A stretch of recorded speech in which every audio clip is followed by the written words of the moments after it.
Albuquerque, they say, is the only city in America whose name is misspelled. Philadelphia, on the other hand, is the city in America that is the most misunderstood. Pretty much most school children in America know where the word Philadelphia comes from. It means city of brotherly love, and it came from the Quakers. Quakers came over here, wanted to make a settlement, wanted to make a new world order. They held hands, they made plans, they danced around, and they called their main city Philadelphia. But Philadelphia doesn't mean city of brotherly love in the sense that everybody holds hands and jumps up and down and gazes into each other's eyes and creates a new utopia. Philadelphia is a Greek word. It's from the Spartans. When you say Spartans, does that sound like holding hands, making plan kind of a culture? No. Philadelphia is the word the Spartans, the Greeks, made up to characterize the emotional bond that exists between soldiers who have been in combat together. They say it might even be stronger than the parent-child bond. The city of brotherly love. Brotherly love. It's the love between people who have been in combat together. So that's Philadelphia, and I don't think a lot of people in Philadelphia even know that. But there's a lot of things about Philadelphia that people who live there, people who live around there know. Sometimes they admit it, sometimes they don't. The reporters are at the top of the list of people who may or may not know it but will never admit it, that Philadelphia is a dark and dangerous and dirty chocolate city where white people and Asian people, every move they make, the central organizing feature of their life is, can I go to that store? Can I go to that school? Can I go to that church? Can I go to that Starbucks? Without encountering black-on-white hostility and violence. That's Philadelphia. A guy wrote an article about it a couple years ago called Being White in Philadelphia. He kind of toned it down a lot, and even with the toned-down version, got a lot of negative attention from the fellows who live in Philadelphia. But that's an everyday fact of life in Philly. And this everyday fact of life in Philadelphia is not an irrational fear. What it is an awareness that people in Philadelphia have. It's an awareness because what happened to you, or your mom, or your dad, or your sister, or your brother, or your friends. It's an awareness that there's an enormous amount of black on white hostility that often results in violence. And it's also an awareness that nobody cares. The cops don't really care. The reporters care even less. The mayor and district attorney of Philadelphia right now are two peas in a pod. They're all down with the fact that black people are relentless victims of relentless white racism all the time, everywhere. That explains everything, and that's how they act. But no matter what they pretend, no matter what their fairy tale land, this enormous amount of violence and denial is still an everyday fact of life in Philadelphia. You know, one of the places where it's centered around is Temple University in North Philly. We've done lots and lots of stories around there. Mostly I like doing stories about Philly because there are so many professors at Philly who study black studies, who study critical race theory. It's the theory, it's not even a theory anymore, it's an industry that talks about this relentless white racism, relentless black victimization that explains everything. They have Temple University is one of the main publishers in the country of books like that, of books for the black studies classes, of books for the sociology classes, of books for the teachers. If you're going to school to learn how to be a teacher, you read one of these books so you can learn as a white person how black people are not really responsible for this enormous amount of dysfunction in their schools. No, it's pretty much your fault if you're a white teacher. So every day we're reminded of that, but we're very rarely reminded of it in such a stark fashion as these two stories. One of them takes place outside, a couple blocks outside of Philadelphia, a couple blocks outside of the campus of Temple University. Every student that goes there, you go there for a few weeks, months, you learn one way or another, you learn that the campus isn't all that safe. But taking one step off the campus, 10 steps, 20 steps, taking a shortcut, wrong time of day, wrong time of night, you're taking your life in your hands because there's an enormous amount of black and white hostility in that neighborhood, exacerbated by the fact that Temple has been buying buildings around in the hood. They want to build a stadium there. They want to put offices there. And everybody knows that gentrification, i.e. making a black neighborhood look a lot nicer. Everybody knows that's one big plot to do something to black people that I really quite can't figure out yet.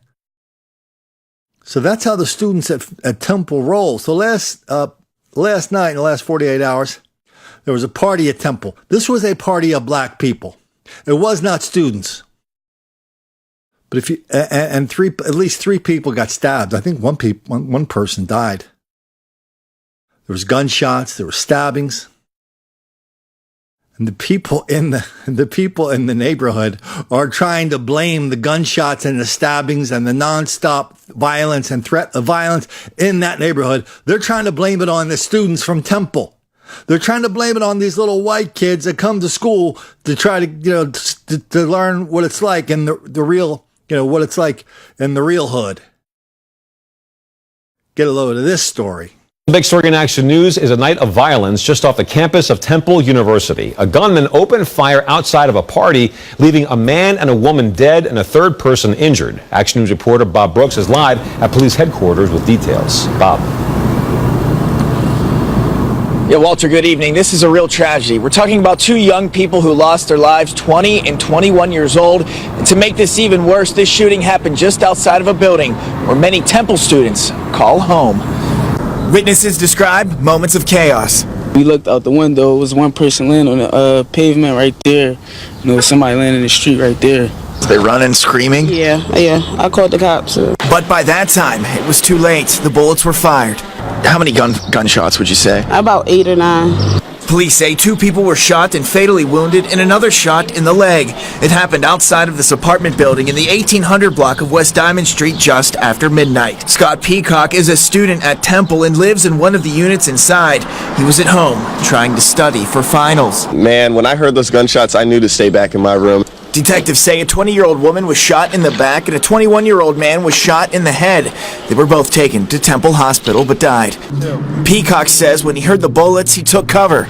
When something like that pops off, it's better to just stay clear. According to police, there was a party happening inside the building with dozens of people, plus even more people lingering outside. Well, then witnesses tell police a gunman came out of the side alley and shot the 21-year-old man in the head, but then continued his assault, opening fire at those standing outside.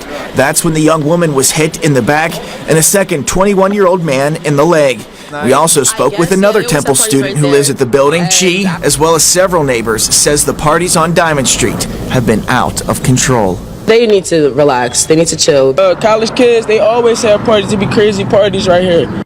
Then the same day, or within 24 hours, not too far away, a bunch of the fellas get into it in a subway. New at 11, I don't want to die. Witnesses describe the horrifying attack inside a Center City subway. I'm Jacqueline London. And I'm Jim Rosenfield. Right now, police are still searching for the attackers who stabbed two people in the middle of rush hour. NBC 10's Aaron Baskerville spoke to one teenager who saw the whole thing. He's following the latest from that SEPTA station at 8th and Market. Aaron. Jim and Jackie, just an absolutely awful situation out here, a very scary situation. This SEPTA station was shut down for about an hour and a half today, from 3:30 to 5 o'clock, right over there in that open area. Witnesses say that's where the victims were found. They were bleeding all over the place. Those two boys right now are in critical condition. They've been sent to the hospital. Witnesses can't believe what they saw. It was like a big hole right here in the middle of his neck. He had blood like a little bit on his shirt, a little bit. And the other kid had blood coming all down his shirt. It's still hard for 15-year-old Quam Pettigrew to talk about what he saw this afternoon. He was there at 8th and Market at the SEPTA station when two 17-year-old boys were stabbed several times in the neck and chest. I just saw the kid swing and hit the kid right here in his neck. And it just happened real fast, everything. Some commuters say it was like a scene out of a horror movie. They tell NBC 10 one of the boys was walking around disoriented, not knowing at first where he was stabbed. Just tell me kind of what you saw when you were walking through. Oh, well, I seen an argument, and the argument turned into a bloodbath.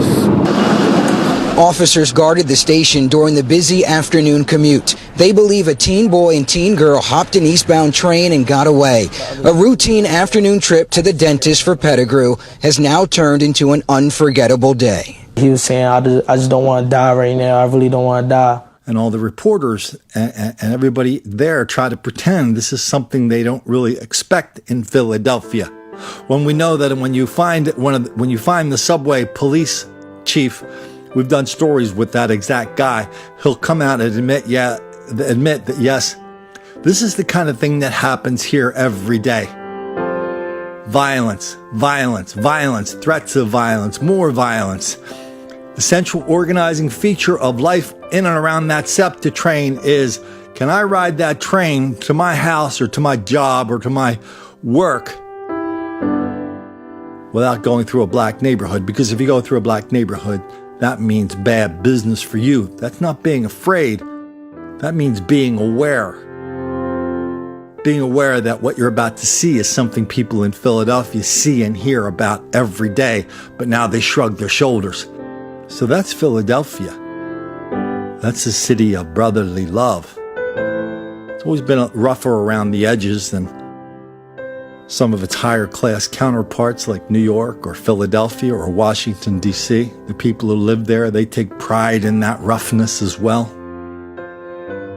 And maybe some of the people who live there, white and black, take pride in the fact that just going around the corner to get a quart of milk or a Philly cheesesteak, they can get the adrenaline flowing because you're constantly going in and out of fight or flight response. But that's Philadelphia, and this doesn't apply just to Philly. It applies to, I don't know, how many cities are within 100 miles of Philly? There are probably 100 cities that close, maybe more. I live in one of them.